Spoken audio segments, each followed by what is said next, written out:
दोस्तों आज हम बात करेंगे ego is the enemy book की समरी के बारे में। तो दोस्तों क्या कभी किसी ने आपको कुछ बुरा बोला है, ये आपकी बेवजह निंदा की है, या ऐसे में आपने उस व्यक्ति को क्या रिस्पॉन्स दिया था? क्या आपने भी उसे उल्टा जवाब दिया था या खरी खोटी सुना दी थी? लेकिन उसके बाद आपका मूड सारे दिन के लिए ख़राब हो गया होगा या रात को भी ठीक से नींद नहीं आई होगी।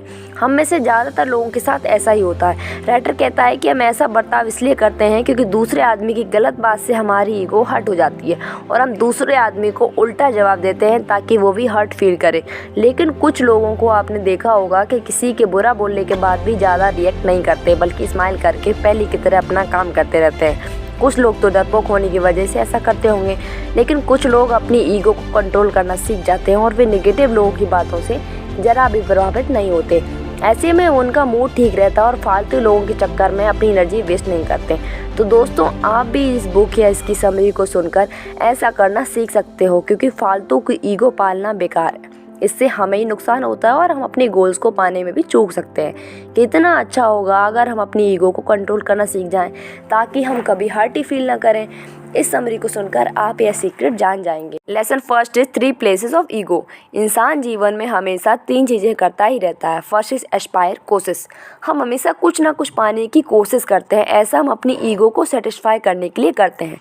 सेकेंड इज सक्सेस, सफलता। कुछ कामों में हमें सफलता मिल जाती है, इससे कई बार हम में ईगो, अहंकार आ जाता है। Third is failure. कुछ कामों में हमें असफलता मिल जाती है, इससे हमारी ईगो हर्ट हो जाती है। हम जो भी कोई गोल पाने की कोशिश करते हैं तो उसके पीछे हमारी ईगो का ही रोल होता है। हम चाहते हैं कि हमारा स्टेटस दूसरों से आगे ही रहे। अगर हम सफल हो जाते हैं और विनम्र ना रहें तो हमारे अंदर ईगो आ जाती है, लेकिन इससे समाज में हमारी इमेज बहुत ख़राब हो जाती है। जैसे गुस्सा और खुशी चेहरे पर दिख जाती है, ऐसे ही ईगो का भी आदमी के व्यवहार से पता चल जाता है। लेकिन लोग ईगोइस्ट को कभी पसंद नहीं करते और देर सवेर ऐसे आदमी का अहंकार ज़रूर टूटता है। बहुत से पॉलिटिशियन इसका एग्जाम्पल हैं। एक बार सत्ता पा लेने के बाद वे सोचते हैं कि वे ही सर्वोसर्व हैं। फिर वे कभी जनता के बीच नहीं जाते। वे सोचते हैं कि अब तो लोग उनके गुलाम हैं, लेकिन जनता सब देख सुन रही होती है और कितनी ही बार बड़े बड़े अहंकारी नेता अगले चुनाव में बुरी तरह हार जाते हैं। कितना अच्छा हो अगर ऐसे नेता विनम्र रहें और सबके साथ अच्छा व्यवहार करें, इससे लोग बार बार उन्हें ही वोट देंगे। इसलिए सफलता मिलने पर अहंकार नहीं करना चाहिए। ऐसे ही जब हम असफल हो जाते हैं तो हमारी ईगो को ठेस लगती है। हम सोचते हैं कि हम तो बहुत बड़े वीआईपी हैं और असफलता को अपनी ईगो पर ले लेते हैं। जब कोई असफल हो जाता है तो इसे अपनी बेइज्जती समझता है। वह सोचता है कि सब लोग उसका मजाक उड़ा रहे हैं, लेकिन दोस्तों ऐसा नहीं होता। इंसान जो इस ब्रह्मांड में केवल एक तिनका या जर्रा है, कल ही कोई तूफान या भूकंप आ जाए या कोई महामारी फैल जाए तो सारी मानव जाति पल भर में ही गायब हो जाएगी। ये सब चीज़ें न राजा को बख्शेंगी न रंग को। इनके लिए न जीत मायने रखती और न हार। सिकंदर ने 25 साल में भी आधी दुनिया जीत ली थी, लेकिन जब यहाँ से गया तो दोनों हाथ खाली थे। इसलिए खुद को ज़्यादा इम्पोर्टेंस देना बेकार है। हमारी हार भी यहीं रह जाएगी और जीत भी। कभी ये भी ना सोचें कि हम लोग हमें ही देख रहे हैं। सच बताऊं तो किसी के पास आपके लिए इतना समय नहीं है। सबके अपने दुखड़े हैं, सब अपने कामों में बिजी हैं। कोई कुछ बोलेगा तो भी सिर्फ 2 मिनट के लिए, फिर सब बोल बल कर किसी और काम में लग जाएंगे। टीवी को न्यूज़ को ही देख लीजिए। किसी सेलिब्रिटी की न्यूज़ आती है, 2-4 दिन बहुत हल्ला होता है, लेकिन फिर जब किसी दूसरे की न्यूज़ आ जाती है तो लोग पहले वाले को भूल जाते हैं। ऐसा ही हमारे साथ है। इसलिए ये ना सोचें कि लोग हर वक्त आपके ही बारे में सोचते हैं। लोगों को अपने ही कामों से फुर्सत नहीं होती। इसलिए सक्सेस या फेलियर में ईगो पर ही बात ना लाएं। ना खुशी में पागल हो जाएं और ना गम में डूबे रहें। दोनों में बैलेंस बनाकर जिएं। लेसन सेकंड इज ईगो को कंट्रोल कैसे करें। ईगो को कंट्रोल में रखने के कुछ तरीके ऑथर ने बताए हैं। First is silence. अगर कोई आपको क्रिटिसाइज़ करे तो भी आप शांत रहकर सिर्फ अपना काम करें, उससे आर्गूमेंट ना करें। सेकंड इज आर्गूमेंट करने से आपकी कीमती समय ही बर्बाद होगा, इससे आपका मूड भी स्पॉइल हो जाएगा। इसलिए ऐसी सिचुएशन में भी हमेशा साइलेंट ही रहें। वैसे भी कहा जाता है silence is gold. Second is imaginary audience. कभी भी ना सोचें कि आप कोई सेलिब्रिटी या वीआईपी हैं और सारे लोग आपको ही देख रहे हैं। इससे आप हमेशा दूसरों की नज़रों में अच्छा बने रहना चाहोगे। थोड़ी सी असफलता या कोई त्रुटि हो जाने पर आपने गुस्सा शर्म से भर जाएगा और फिर ऐसा काम करेंगे जिससे सफलता आपसे कोसों दूर चली जाएगी। मान लीजिए आपको कोई नई ड्रेस पहननी है, तो ये ना सोचते रहें कि लोग आपकी ड्रेस को ही देख रहे होंगे। अगर लोग ड्रेस की तारीफ़ करें तो थैंक यू बोलकर अपने काम को आगे बढ़े जाएं। लेकिन किसी ने आपका मजाक उड़ा दिया तो बेइज्जती महसूस ना करें, बल्कि तब भी थैंक यू बोलकर अपना काम करते रहें। किसी को भी अच्छा बुरा बोलना होता है तो वो बोलता ही है, लेकिन थोड़ी देर के लिए। फिर वो खुद को अपने काम में बिजी हो जाएगा। Third is एथ्यूम। एथ्यूमा का मतलब होता है बाहर की इन्वायरमेंट को अपने काम पर कोई असर ना पड़ने देना। मान लीजिए कोई डॉक्टर ऑपरेशन कर रहा है और बाहर कोई झगड़ा हो जाता है, तो क्या डॉक्टर ऑपरेशन को छोड़ देना चाहिए, या बिना ऑपरेशन किए या बिना परेशान हुए पूरा ध्यान ऑपरेशन पर लगाना चाहिए। ऐसे ही आपके आसपास कैसा भी माहौल क्यों ना हो, आपको उससे कोई फ़र्क नहीं पड़ना चाहिए। मान लीजिए आप खिलाड़ी हैं लेकिन गरीब परिवार या बैकग्राउंड एरिया में रहते हैं, तो भी सिर्फ अपनी प्रैक्टिस करते रहें। अगर भाग्य को कोसते रहेंगे तो कुछ भी नहीं मिलेगा, लेकिन प्रैक्टिस करते रहेंगे तो कोई ना कोई सफलता ज़रूर मिलेगी। Fourth is humility. कितने भी बड़े आदमी क्यों ना बन जाएं, हमेशा शांत और विनम्र रहें, दूसरों के हमेशा काम आएँ, इससे आप और आगे बढ़ते रहेंगे। Third lesson is Sam rocks formula. Sam rock America के मिक्स्ड मार्शल आर्ट के महान खिलाड़ी और कोच थे। उन्होंने नए खिलाड़ियों को ट्रेन करने के लिए एक फार्मूला बनाया था। फार्मूला था किसी भी खिलाड़ी का मुकाबला हमेशा उससे बेहतर खिलाड़ी से करवाया जाता था। इससे उस खिलाड़ी में ईगो नहीं आता था, उसे लगता था कि वो सब कुछ नहीं है बल्कि उससे भी बेहतर अभी कोई है, और वो अपने से बेहतर खिलाड़ी से बहुत कुछ सीख लेता था। जब वो उतना अच्छा हो जाता था तो पहले से भी बेहतर खिलाड़ी से मुकाबला करना होता था, इससे वो खिलाड़ी अच्छे से अच्छा हो जाता था। तो दोस्तों आप भी ये फार्मूला अपनी लाइफ में कहीं भी लगा सकते हो। Lesson 4 is be a student always. हमेशा स्टूडेंट बने रहिए और हमेशा कुछ ना कुछ सीखते रहिए। अगर रिटायर हो गए हो तो स्विमिंग सीख कर लीजिए, हल्की फुल्की एक्सरसाइज शुरू कर लीजिए, जॉब लग गई है तो साथ साथ नया बिजनेस लिख लीजिए।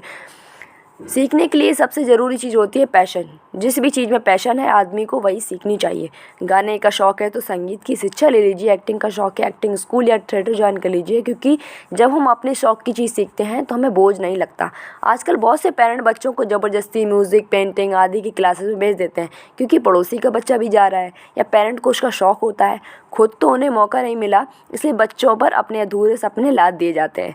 ऐसा करना बहुत ही गलत है। इससे बच्चा सीख तो जाता है लेकिन आगे चलकर उसकी कला फेक ही लगती है, क्योंकि वो दिल से नहीं आई होती है। इसलिए पहले बच्चे का पैशन जान लीजिए, तभी उसे इस फील्ड में प्रमोट कीजिए। दोस्तों अगर लाइफ में कुछ नया सीखना है तो आपको एक मेंटर यानी गुरु भी चाहिए, लेकिन मेंटर तभी आपको सीक्रेट गुरु सिखा सकता है जब आप विनम्र रहेंगे और अहंकार या ईगो नहीं पालेंगे और मेंटर का आदर करेंगे। रामायण की एक घटना याद आती है। युद्ध में राम के तीर से घायल होकर रावण धरती पर गिर पड़ा था। वह मरने ही वाला था, तभी राम ने लक्ष्मण से कहा कि रावण प्रकांड ज्ञानी है, इसलिए जाओ अंत समय में उसके लिए कुछ ज्ञान ले आओ। लक्ष्मण गया और रावण के सिर के पास खड़ा होकर बोला, हे रावण, जाते जाते कुछ ज्ञान की बातें करते जाओ। लेकिन रावण कुछ नहीं बोला। लक्ष्मण वापस राम के पास आकर बोला कि रावण ने उसकी बात का कोई उत्तर नहीं दिया। तभी राम ने लक्ष्मण से पूछा, वह रावण की बात करते वक्त कहाँ पर खड़ा था। जब लक्ष्मण ने कहा कि वह उसके सिर के पास खड़ा था, तब राम ने लक्ष्मण को दोबारा जाने के लिए कहा और बोले कि इस बार रावण के चरणों के पास खड़े होना। लक्ष्मण को यह बात समझ आ गई। फिर वह जाकर रावण के चरणों के पास बैठ गया और उसे प्रणाम करते हुए विनम्रता से ज्ञान की याचना की। इस बार रावण ने लक्ष्मण को एक दोहे के रूप में ज्ञान की बात बताई, काल करे सो आज कर, आज करे सो आप, पढ़ में पढ़ होएगी बहुर करेगा कम। इसलिए दोस्तों किसी भी कुछ भी सीखना हो या ज्ञान लेना हो तो विनम्र होकर आदर सहित रिक्वेस्ट करें। घमंडी व्यक्ति को कभी ज्ञान नहीं मिलता। Lesson 5 is keep your identity small. दोस्तों हमेशा अपनी आइडेंटिटी को छोटा रखें। इसका मतलब है काम तो बड़े बड़े करो लेकिन कभी भी उनका बड़ा चढ़ाकर बखान मत करो। ऐसा करोगे तो लोग दिल से इज्जत नहीं करेंगे, सिर्फ अपना उल्लू सीधा करने के लिए आपकी इज्जत का नाटक करेंगे। लेकिन अगर हम्बल रहोगे तो लोग अपने आप ही आपको सम्मान देंगे। कभी भी अपने धन को खोने से मत खाओ, चाहे कितने भी अमीर क्यों ना हो जाओ, अपने पैर ज़मीन पर ही रखो, क्योंकि अगर अहंकार आ गया तो फिर भी नाश आ ही जाता है। Steve job, Bill Gates, Henry Ford आदि इतने धनवान थे, फिर भी वे हमेशा विनम्र रहे। इससे उनका बिजनेस और भी बढ़ता गया। आपने कभी भी अपने प्रोडक्ट की बड़ा चढ़ाकर एडवर्टाइज करते नहीं देखा होगा। इसलिए दोस्तों हमेशा याद रखें, think big but act small, अर्थात बड़ा सोचें पर रहें विनम्र। Lesson 6 is alive time and dead time. हमारी ज़िंदगी में 2 तरह का समय होता है, अलाइव और डेड। जब हम कुछ नया सीख रहे होते हैं या स्ट्रगल कर रहे होते हैं तो उसे ही लाइफ टाइम कहते हैं, और कुछ भी नया करने की कोशिश नहीं करते तो वो है डेड टाइम। दोस्तों आप कैसा टाइम बिता रहे हैं, डेड या लाइफ? कुछ नया कर रहे हैं या हर दिन एक जैसा ही बिता रहे हैं? बहुत से लोग कुछ भी नया करने से डरते हैं, जैसे कुछ लोग कहीं भी घूमने फिरने से नहीं जाते, या तो वे डरते हैं या फिर एक भी पैसा खर्च नहीं करना चाहते। अगर आपके पास जॉब है तो कुछ बजट यात्राओं के लिए ज़रूर होना चाहिए। विदेश नहीं जा सकते हो तो भारत के हर स्टेट की फेमस जगह पर तो जा ही सकते हो।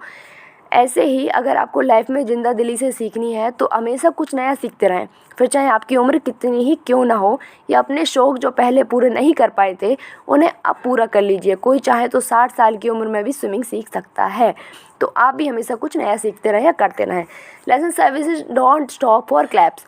दोस्तों, अगर आपको कोई गेम जीत जाता है तो लोगों की तालियां सुनने के लिए ना रुकें। हाँ, उनका हम्बल तरीके से धन्यवाद करें और आगे बढ़ जाएं।